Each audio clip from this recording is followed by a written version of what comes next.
Welcome to Rugby Borough Council's Planning Committee meeting this Wednesday the 25th of May. I'm Councillor Tony Gillies, the chairman of this committee. I'd like to welcome new members of the council with us and new members sitting on this committee, so welcome. The meeting has been web streamed live to the public through the council's YouTube channel. During the meeting, if you wish to speak, first of all please raise your hand and I'll put you down on the list. And then when you wish to speak and you've been indicated to speak, please push the talk button on the front. Before we begin the formal agenda, I'm obliged to read out the following fire notice. There is no fire drill scheduled in the building this evening. If the fire alarm sounds, then please could I ask that you make your way out of the building, down the main staircase and out of the main doors of the town hall and congregate at the entrance to Caldecott Park. An officer of the council will give instructions on when it is safe to return to the building. We want to now move on to the formal agenda, and the first business is to approve the minutes of the meeting held on the 6th of April and the 19th of May. So some of you will be able to approve those that were sitting on the committee at that time. I want to move approval for the 6th of April from the chair. I have a seconder. And then all those in favour, okay with that? And then the next one was, of course, was the AGM, the 19th of May. Again, I'll propose that's okay to sign. Okay. A seconder and all in favour. Right, I'll sign that now.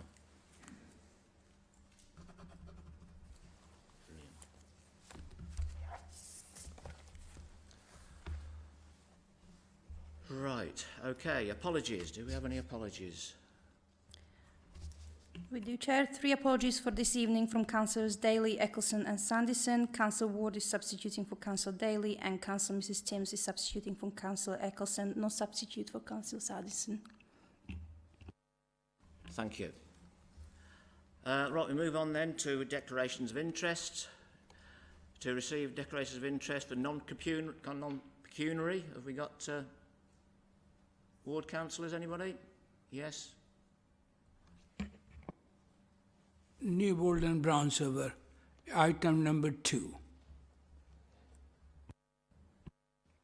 Sorry, Shilton and Wolvey, item 3. Okay. Actually, just move your microphone a little bit closer to you. That's that okay? We've got it though. We've got you registered. Any other non-pecuniary? Yeah, Chair, just whether I should note now that I received correspondence from item 3's proposer and I've read it, but will obviously listen to the presentation objectively. Yeah, that's pretty normal for anybody that sits on the planning committee. You just note the content of it and just respond accordingly. You don't need to get into any big conversation about it. Okay, and you'll be getting more of those, no doubt.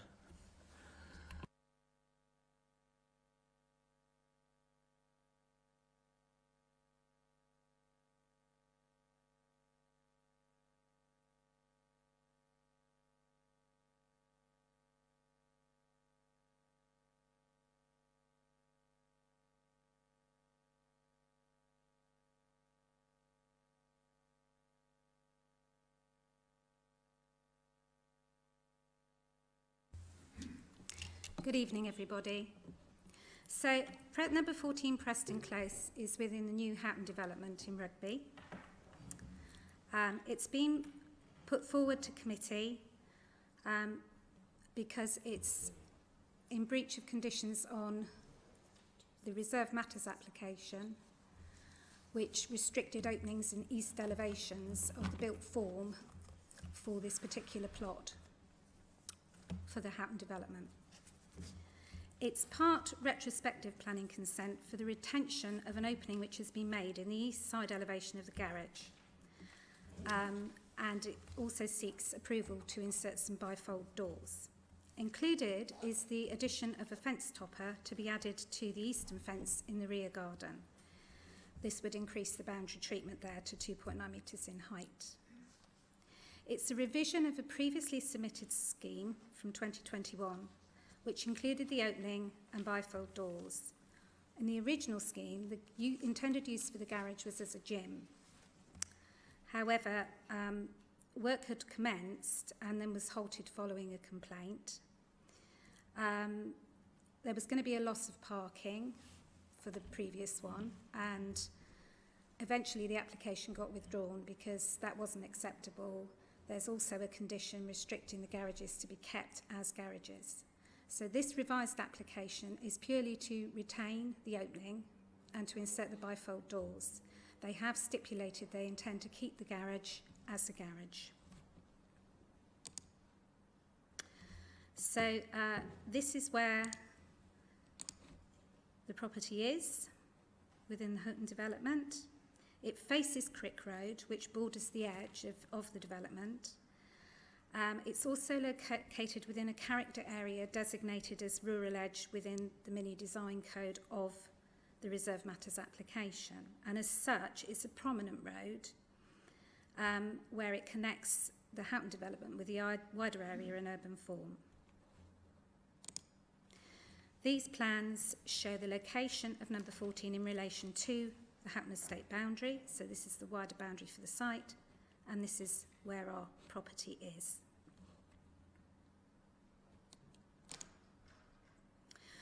So from my site visit, the first photograph here is showing the private access driveway that leads right up to number 14 that is located at the end of the driveway of the road, the private road.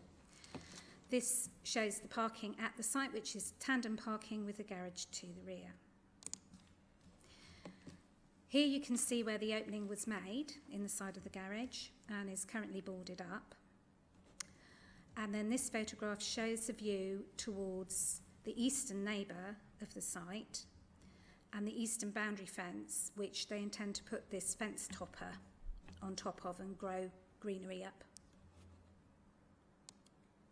That's permission is needed because it will take the height of the fence to above what is allowed under permitted development.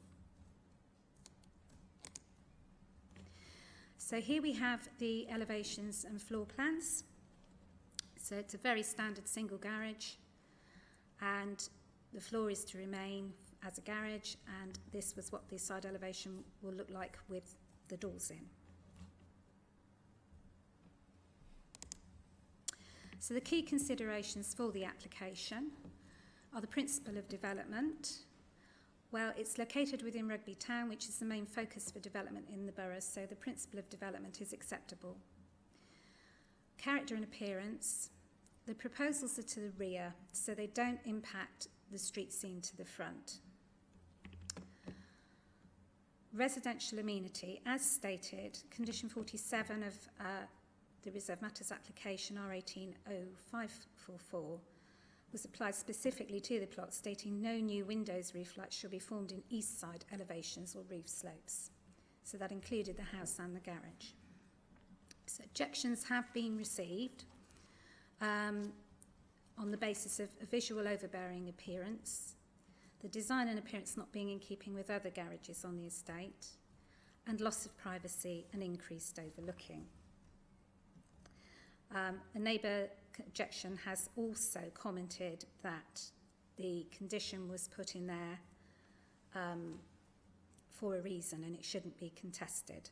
However, I will point out that the reason these sorts of planning conditions are applied to consents is in order that should future development be required, it gives us the opportunity to assess it properly against development plan and policy. They're not put in place to prevent any development happening at all. It's to make sure that anything that does happen can be assessed and a decision taken as to whether there is significant harm from it. The other consideration was parking as well. As I've explained, the garage is to be kept for the parking of a vehicle. So this plan shows us Preston Close and the eastern neighbour and the separation distance between them of 28 metres.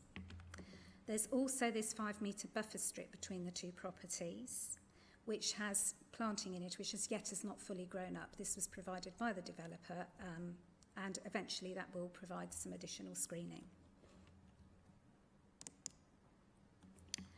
This plan, the blue line along here, indicates the length and the location of where the fence topper will be going. This is to help mitigate with potential overlooking issues towards the eastern neighbour. So I also conducted a visit at the eastern neighbour, Crown Point. These are my photographs.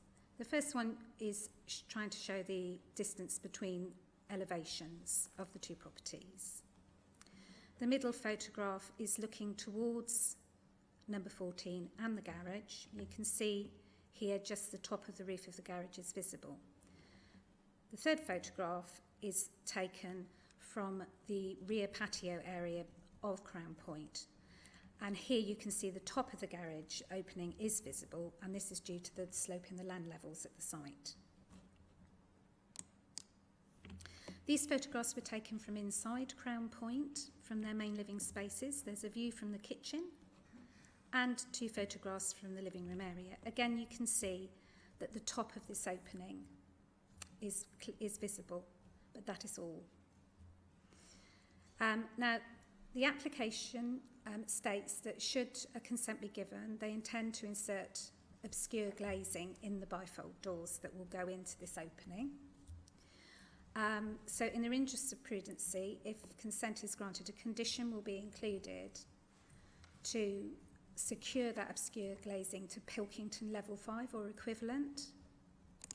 So this slide demonstrates the level of obscurity you would get with that kind of level. Just bear in mind that in these pictures, they've been taken in front of a clock at very close proximity, whereas we are actually looking at quite a distance here as well.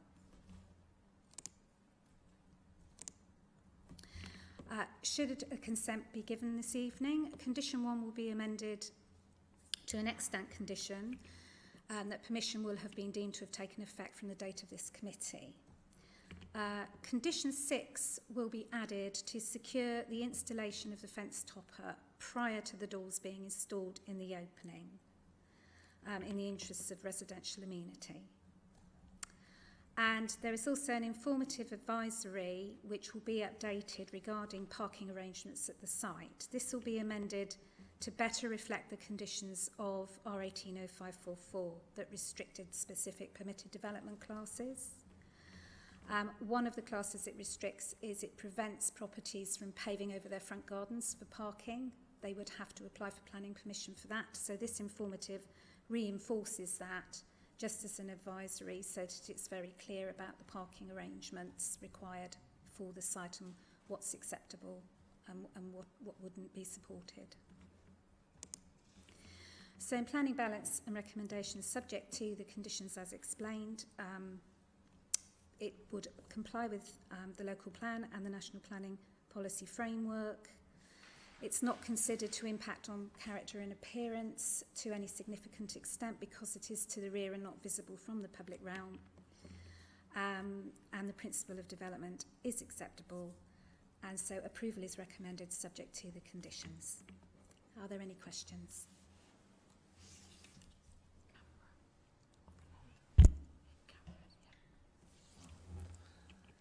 Councillor Tim Willis. Thank you, Chair.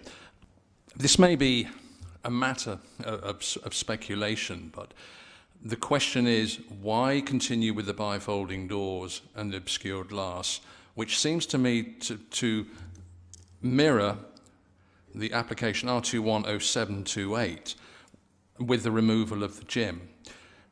If the committee are minded to apply this evening, what can be done to ensure that the stipulation of the applicant will be maintained and for how long, i.e. not converted to a gym as soon as approval is in place? So the original condition that stated garages must be kept for vehicles has also will be applied again. I believe it's condition 4, that the garage must be used for the parking of a vehicle and for domestic paraphernalia storage of. We have to assess a planning application at face value on what is submitted and what is being told. We've done our best in this situation to shore up any approval with conditions that would be reasonable and enforceable. And I'm sure that if there were concerns, there would be further phone calls from neighbouring properties about the use and the opening. Advice was offered to insert a pedestrian-sized door into the side of the garage, but the applicant has chosen to submit to retain the opening as the size it is and to put these doors in, and we are required to determine what is submitted. Thank you. Have we got any other speakers? Councillor Slinger. Thank you for the presentation. Do you have any concerns about other householders in the area using this as a precedent for converting garages in the way that's been done? Well, the garage is not being converted as such as part of the application in terms of the information that's been submitted and what we've been told. Every site is assessed individually. The condition to keep the garages for the parking of vehicles was applied to the whole of the Houghton estate. So any property that wanted to make changes to the garage would have to come in with a planning application for it. So it doesn't set a precedent, and people will need to apply, and it will need to be considered and assessed and determined in accordance with development plan policies should another application be forthcoming from anybody. Thank you. Any further speakers? We've got no proposals put on the table yet. So I've got to thank the officer for giving us a very thorough presentation. I think it was excellent. We are where we are with this application. We've got a hole in the side of a garage. We've got conditions that cover the fact that the garage will be used for vehicles and any other household paraphernalia, which I like that phrase. I have to remember that one. And of course we've got the informative about the third vehicle not being parked in front of the house. So I'm sure the neighbours will keep the planning department fully informed on progress. So I feel satisfied to move approval from the chair if I've got a seconder. Councillor Lewis. Yes, I'm happy with that as well. The condition 4 is quite clear about permanently retaining the accommodation for accommodation of vehicles along with other paraphernalia, as you say. So I'm happy to second that. Yeah, I'm not too, well, I've sat on this committee for a few years and I'm not very happy about conditions being, sort of bypassed, if you like. But we've got to a point now where I think it's going to be acceptable, and I think people will be keeping a real sharp eye out on whatever else goes on that estate. Councillors included. So I think we ought to put that to the vote. Can we have a show of hands, please? All those in favour of approval? Well, I reckon that was unanimous. Thank you all very much. And we're now going to move on with Ruth again. She's drawn the short straw yet again. So this is the air source heat pump.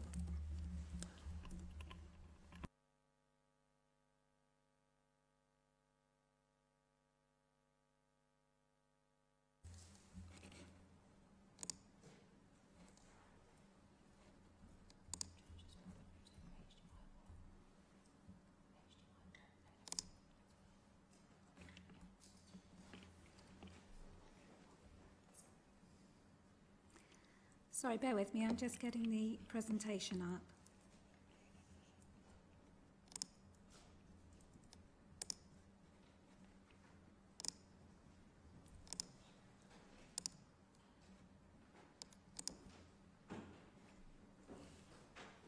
Okay.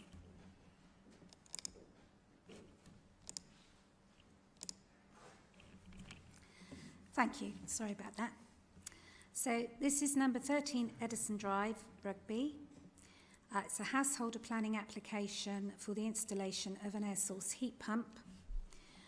This application is referred to committee because the acting agent for the application is currently working for Rugby Borough Council as a contractor. And so in the interests of transparency, it has been placed before the committee for determination. So The middle property with the solar panels is number 13 here that you can see on the slide.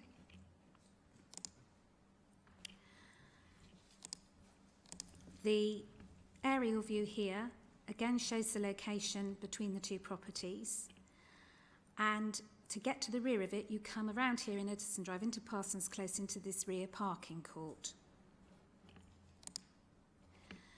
So the property has allocated parking within the court, and the rear garden area for it is shown here, highlighted in green. So this is the entrance to the rear area. And this plan shows where they plan to put the air source heat pump. So the property's here, garden is here, and they want to put it just here, tucked in the corner against the fence. This shows the rear access gate, the rear of the property with more solar panels, and this shows the proposed location for the pump. This is the dimensions of the heat pump. That's what it will look like. It's 8.9 of a metre in length. 890 centimetres, so just under a metre in length. And just over half a metre in height. So key considerations for this one. Again, the principal development, that's acceptable. It's within the Rugby town boundary, borough boundary. The character and appearance, visually, it's to the rear and again doesn't impact on the street scene to the front. In terms of residential amenity, the location is next to the boundary with number 15 to the north. The unit is to be used for both heating and cooling, and the main concern is the degree of harm that could arise from noise from the unit. Other considerations include climate change and renewable energy. We have policies that support the use of renewable technology. As could be seen, the house already benefits from solar panels. The air source heat pump is intended to supplement the renewable energy at the site, taking power from the roof, the solar panels, for its operation, and to help with that provision at the property. Section 14 of the National Planning Policy Framework also encourages us to recognise that even small schemes make a contribution to climate control and renewable energy. Technical consultees, Rugby Borough Council Environmental Health were consulted and have suggested some conditions to assess noise levels and mitigate any problems that there may be. The permitted development position was considered as part of this application. However, although the air source heat pumps do come under Part 14 and Class G of the order, they're not permitted if they're located within 1 metre of a boundary, which this is. And actually, that only applies to air source heat pumps. It doesn't apply to combined units that deal with cooling and heating, which this would be. So in this particular case, it doesn't comply with the requirements of the class. It does need the planning permission. So in terms of the noise, no proper assessment has been given to assess the impact of the noise in the location that the pump is going in. It does comply with micro certification standards, microgeneration certification standards, MCS. However, given that it could be in use all year round, quite extensively, the conditions from environmental health are going to be applied should a consent be given. Now, what these conditions will do is, first of all, they'll have to do a proper sound assessment and acoustic evaluation of the noise from the unit on the location it's going in. And if that proves to be too disruptive and too loud, they will have to come up with a mitigation in the form of either a soundproof cabinet or some other way in which to reduce the noise. Those have got to be done pre-commencement. That's been agreed with the applicants. So nothing is going to happen at the site, no installation is going to take place until that assessment has been carried out and consulted with us, signed off with us, and that we're happy with it. So on that basis, the recommendation is for approval, and the scheme will comply with our development plan policies. So any questions? Councillor Tim Willis. Thank you, Chair. Thank you, Ruth, again for an excellent presentation. Quick question, really. Am I right in the assumption that this report is only in front of committee because the applicant is a contractor for the Borough Council? And if that is the case, or rather, if, this wouldn't be in front of us if it was for a, shall we say, a non-council employee? Yes, that's correct. Thanks very much. In light of that, Chair, and having full confidence in the offers, I'm more than happy to move approval. Councillor Srivastava. Just a quick question on the clarification. Obviously, you mentioned the noise level. Obviously, in the daytime, it will be more unnoticed, but in the night time, what will the effect? It will be more noisy, or neighbours will get disturbance? I think it's fair to say that at night time, when your surrounding area becomes quieter, the perception of the noise level will seem greater. It's not that it will be greater, the noise level will be the same. It's, you know, it's, as far as I'm aware, it won't fluctuate. However, that will be part of the assessment process. They will consider the use of it day and night. Thank you. Thanks. All right. Councillor Lawrence. Thank you very much for your report. It's probably a follow-on question to that. I believe the device gives out 42 decibels, I think is in the report. I also believe that the World Health Organization standards say anything above 40 decibels at night time is seen as a health issue.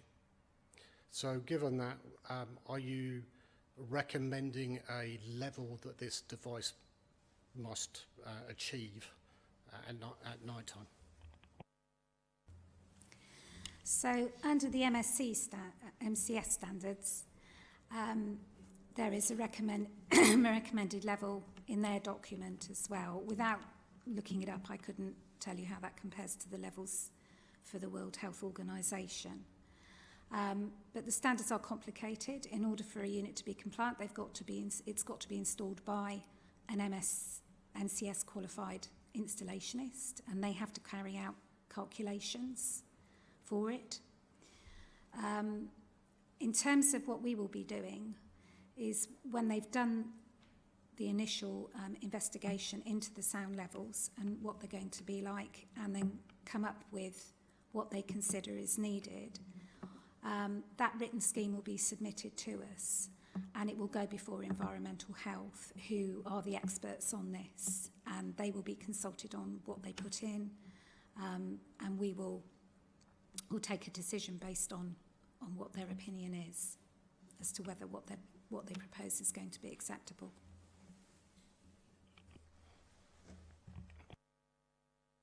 Yeah, so clearly the siting of the air source heat pump is probably initially to the ease of getting cabling and pipe work to it and back into the building in the appropriate place. And if the investigations determine that there is slightly too much noise at that point, they may well think that the resiting of it in a slightly different place on the other side of the dwelling may be appropriate. But we've had a proposer to move approval from Councillor Tim Willis. Have we got a seconder? Councillor Bill Lewis. Yeah, I think generally from the environmental point of view, it's a good thing. And in fact, I don't really understand why ground and air source heat pumps aren't put as standard into all the new buildings that are houses that are being built. But I'm prepared to second the. We've got another speaker, Councillor. No, you're okay with that?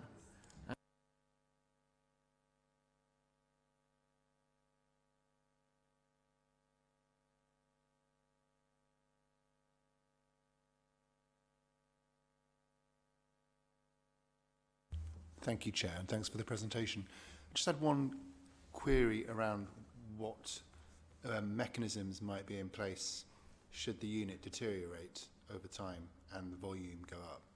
Is there any system in place? This may be an environmental health point, but just to reassure residents that they can have, I don't know whether it's a fast track towards getting acoustic investigation if the thing deteriorates.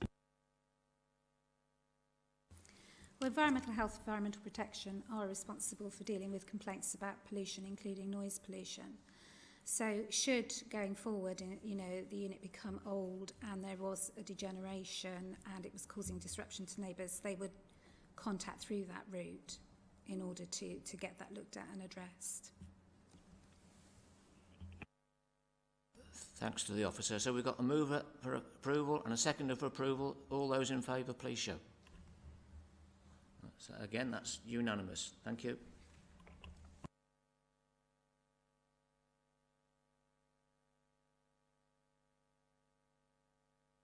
And now we're going to move on to item number 3 for determination, and that is Elms Farm, Stretton Baskerville, solar farm, with Paul Varnish.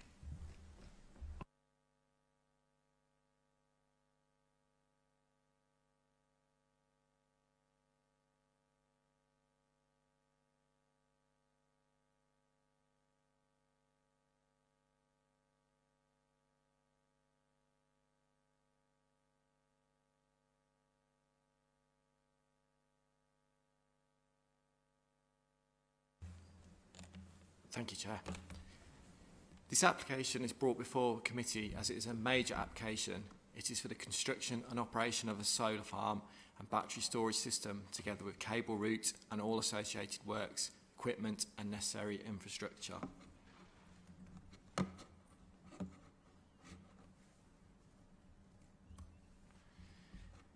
The application site is located within the green belt. The current use is for agriculture.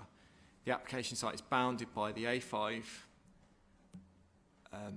and Hydes Lane. Running through the site is the Ashby de la Zouche Canal and public right-of-way, which runs down here. And there's also a public right-of-way that runs across the site. The electricity point of contact is at the Hinkley substation, which is up to the top here. And towards the east, southeast is a deserted medieval village of Stretton.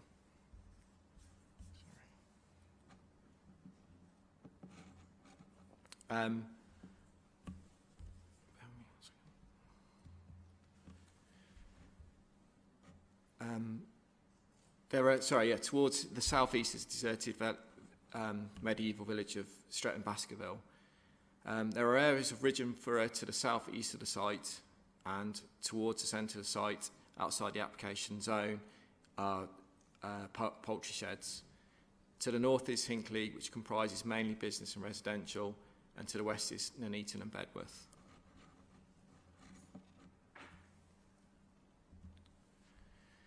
The site context is of typical countryside views towards the south, east and west. Towards the north east across the A5, it is more urban in character to include the business and industrial estate. Towards the northwest across Hydes Lane is also countryside.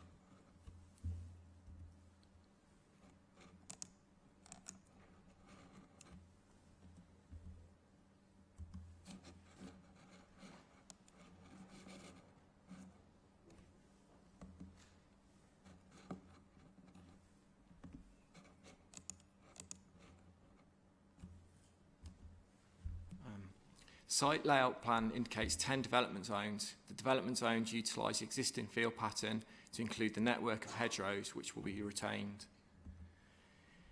The typical development setup is, you can see, the blue grids, which indicate the solar array, which are the solar panels, which is the majority of each development zone.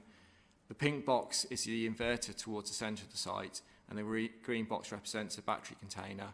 The red edge represents the security fence.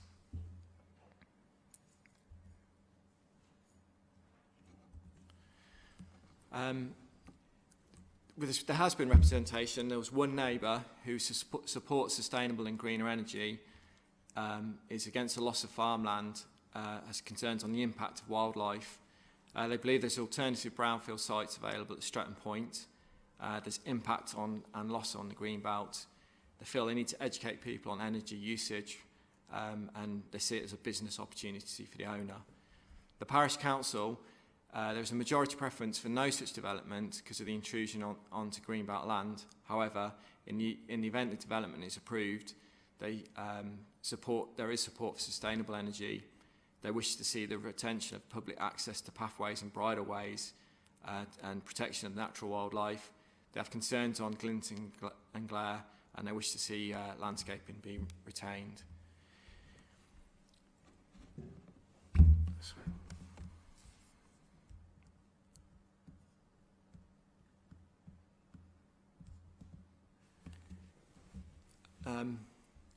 Warwickshire County Council Landscapes team.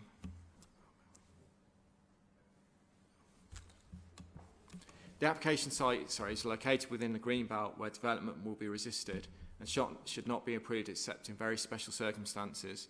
Although it is recognised that the proposed development could bring harm to the greenbelt by reason of inappropriateness, it is considered that the level of harm is limited due to the following factors.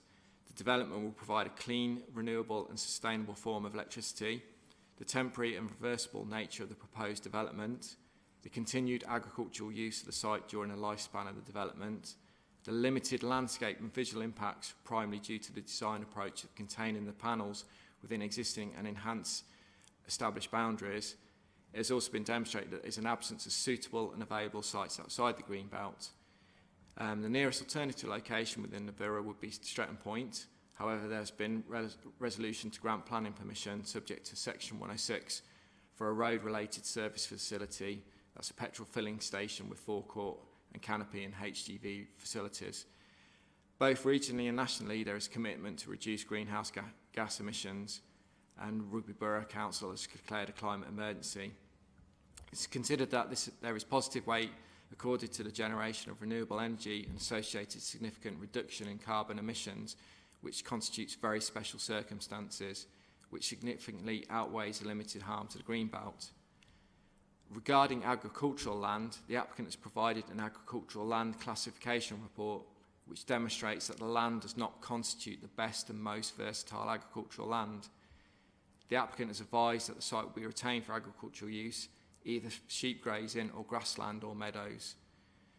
Regarding highways, the development, once operational, will only generate a maximum of 4 two-way vehicle trips per week, which is approximately 460 trips a year. Highways have no objection to the proposed development, subject to conditions regarding access.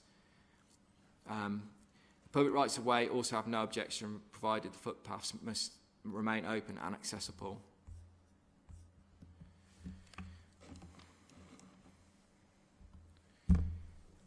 Warwickshire County Council Landscape Team, Archaeology and Historic England all initially objected to the original submission, which is illustrated by the site layout plan to the left. And if you can see that, you can see there's far more solar arrays on there, which are illustrated by the blue smaller grids.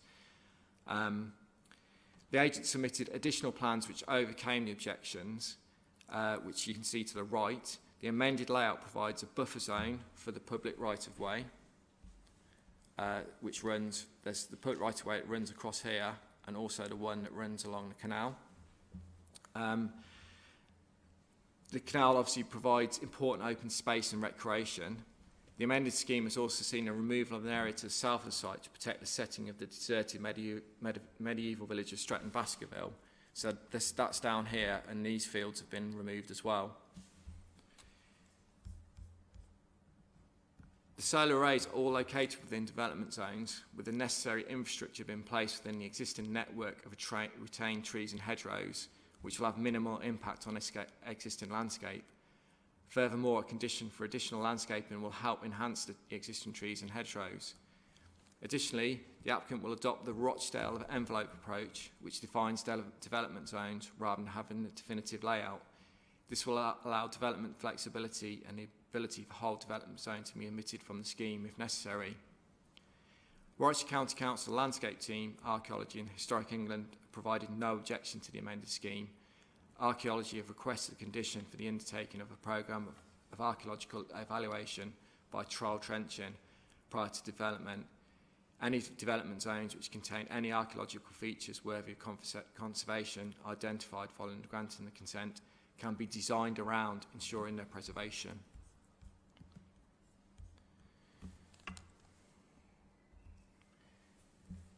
Solar panels are static and are designed to absorb sunlight, and the metal frame is treated. Therefore, there'll be no significant issues associated with glint and glare. The metal framework that houses the modules will be supported at intervals by either single or double mounted posts approximately 5 metres apart. The posts will be driven into the ground to a depth of 1.5 metres, where it's not possible to use posts. For example, where there's potential for archaeology, it's proposed to use concrete shoes. Any cabling between rows of panels, inverters and the grid connection point will be underground. Environmental health have no objection to the proposed development. Once the operation has ceased, the solar panels and infrastructure will be removed and land will be returned to agricultural use. In later consultation with the legal team, it's considered necessary to include additional information within Condition 20 to ensure the development can be made acceptable and the land is restored to the same quality it was prior to the development taking place.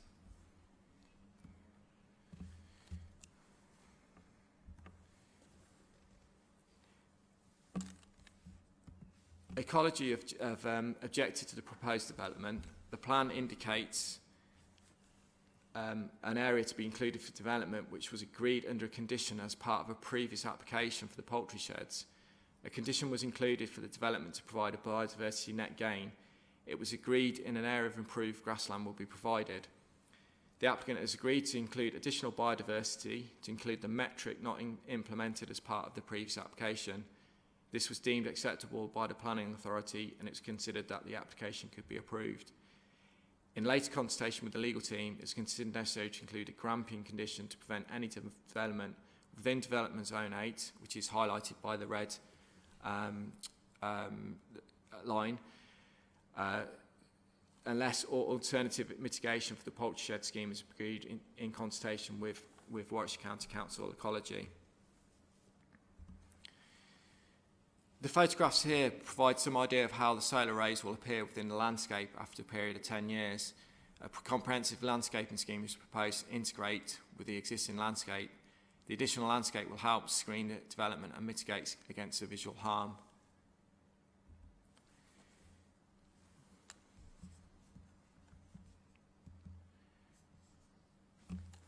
In terms of planning balance recommendation, the development will provide renewable energy. It demonstrates very special circumstances. It will retain and enhance the existing landscape and include additional landscaping.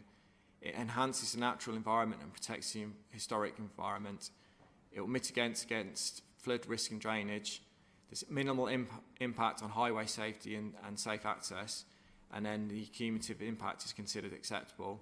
It also complies with the local plan and also the MPPF. The recommendation is approval subject to conditions and informatives, and the additional grampian condition with delegation to officers to draft the wording, and a rewording of Condition 20 with delegation to officers to draft the revised wording. As the site is located within the green belt, the application will be referred to the planning casework unit prior to a decision being made. Thank you, Chair.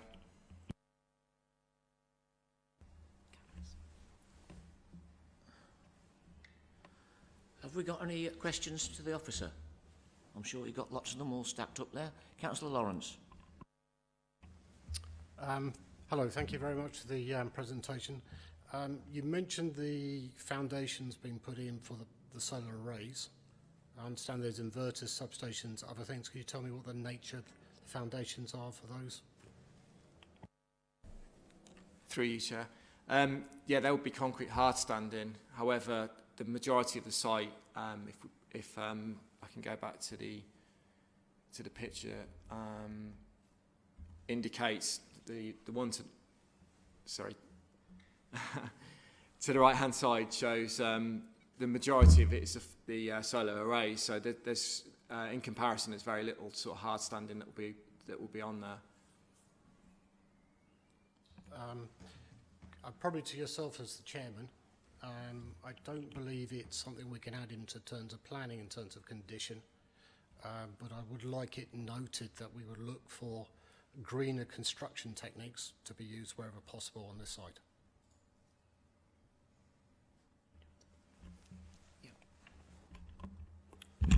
Yeah, through you, Chair, I think we can add an informative to that effect on the decision notice, if you're happy to delegate authority to officers to draft an appropriate informative as part of any resolution to grant. Yes, I am. Thank you.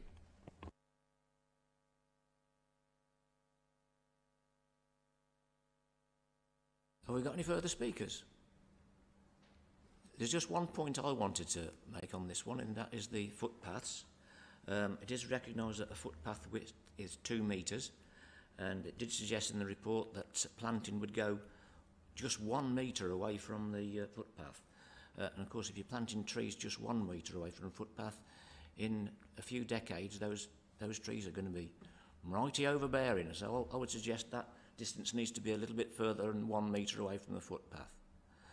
But reading the first part of the report, it did suggest that all of the cabinets, the shipping containers, we call it that if you like, shipping containers, that sort of thing, which carry all the inverters and the batteries, are going to be mounted on a hardcore base. So I imagine that's just the turf scratched away and topsoil removed and a hardcore base down. It's only just the concrete feet under the frames for the panels that are likely to be concrete. But we've got another speaker, was it Councillor Lewis? Just a question, if I may. You mentioned the archaeology. Can you give a bit more detail of what's intending to be done? Through you, Chair. I can. So the developers they use something called the Rochdale envelope, which is a way of sort of design flexibility. Archaeology had concerns because of the medieval, deserted medieval village. With some of the fields have been removed due to the setting. What will happen is there's a condition to do some archaeological. Bear with me 1 second. Investigation. In the worst case scenario, this is condition 21, but if in the worst case scenario it was found that there's something of very high archaeological quality, that development zone could be removed from the scheme. Archaeology have looked at it, that they're happy with that. Obviously, prior to or as long as they satisfy the condition. Okay, thanks very much. And I suppose the fact that it's kind of the installation is removable, easily removable if necessary in future. Through you, Chair. Just to clarify some points as well. The majority of the site is, as shown, was the blue area. They're the solar arrays. They're installed on poles. They're not concreted in. The only time they would be is if there was concern with archaeology, they could put concrete shoes in, and then it sits on them. But once after 40 years, once it's run out of its sort of lifespan, there's a condition that says that everything would turn back to how it was, the agricultural use. So all parts of the development will be removed to the satisfaction of the planning department or the council. Okay, thank you very much. You got any further speakers? Any proposals? Chair, just looking at the DNA, which I think sums up the position. The principle of renewable energy, such as solar power, is strongly supported by both local and national planning policy. That represents very special circumstances outweighing the impacts of proposed development on the Greenbelt, particularly given that the development, and I'm happy to move, particularly given that the proposed development is both temporary and reversible. Thank you. That's to include the additional informative from Councillor Lawrence. Sorry, Chair, yes, it is. Thank you. Have we got a seconder for that? Councillor Lewis? Yes, thanks very much. Yeah, it's the council declared climate emergency a couple of years ago. So this is one way to show that we're serious about what's about that. And there's lots of advantages to this kind of scheme. The land can still be used for agricultural purposes. They can graze sheep on it and so on. And also they've indicated that they'll improve the biodiversity of the site by planting and so on. And obviously it accords with the declaration of the climate emergency, so I'm happy to second that.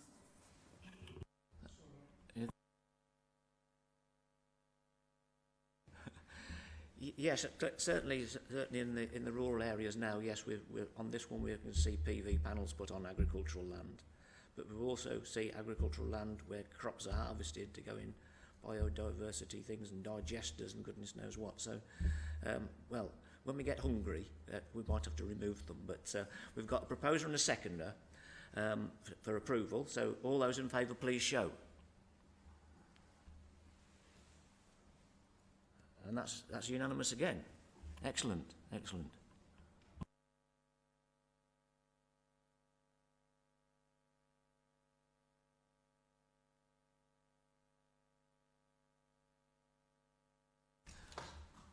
Item number 5 on the agenda is site visits, and I know we've got 2 on the list, one at Brandon Stadium and one at Binley Woods service station, both of it a bit contentious, so let's have a report on that.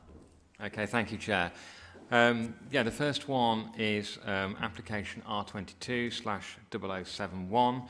This is for the change of use of existing buildings to a museum, gym, bar and catering in association with Coventry Stadium at Rugby Road in Brandon. It's been called for a site visit by Councillor Timms on the grounds of impact on amenity, particularly the hours and use and noise. I guess you want to take that one first. Yes, do you want to vote on that one? All those in favour of a site visit, please show. Yep, that's was that. I take that was a yes. Okay.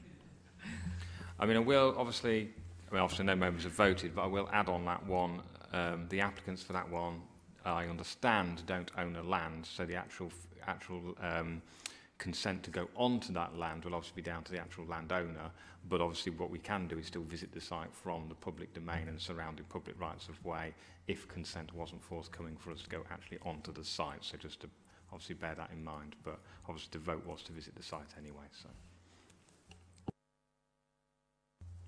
in terms of the second one, this is R22/0207, and it's for the demolition of the garage, erection of 32 flats at Binley Woods Service Centre, 64 Rugby Road at Binley Woods.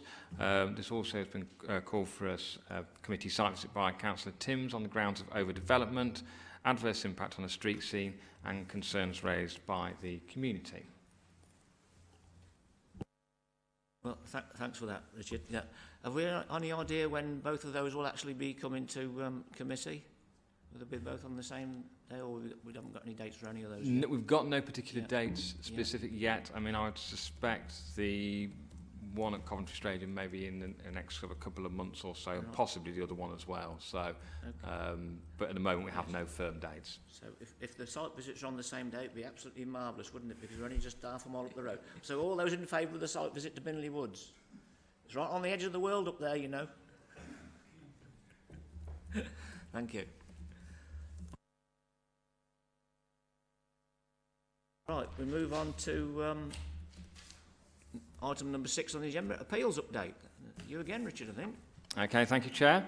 The first part of the Appendix A, are those appeals that we've actually had a decision on in the last sort of quarter.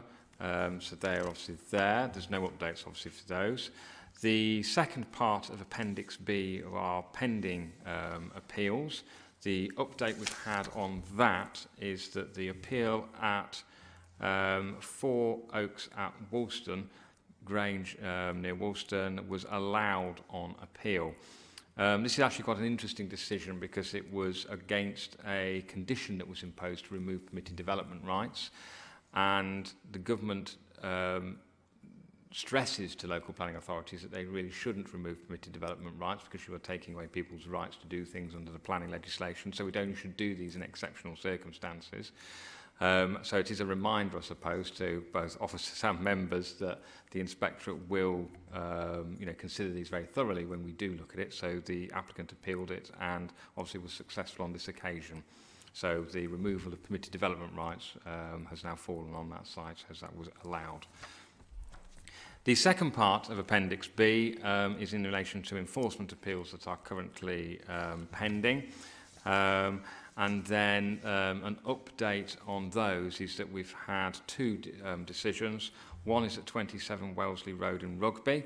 That was dismissed and the enforcement notice was upheld. So they have 2 months to basically remove their fence, which I think will run till, I think it's towards the end of June.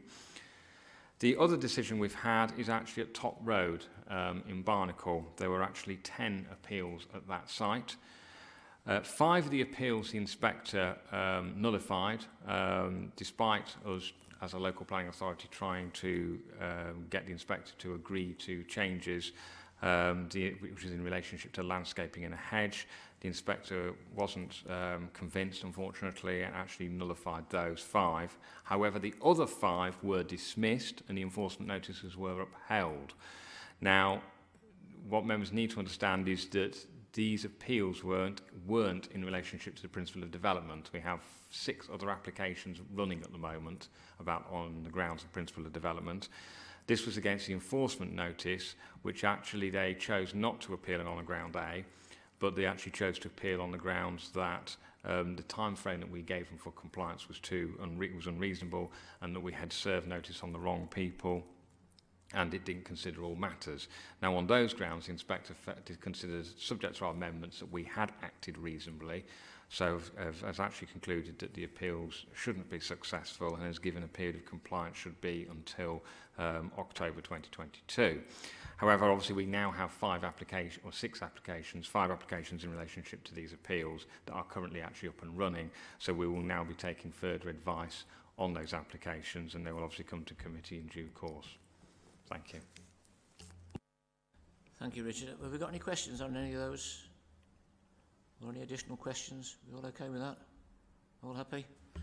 Right, in that case then item number 7 is delegated decisions, and that's normally noted. And that's it, isn't it? Well, I think that's come to the end of the agenda. So, would you believe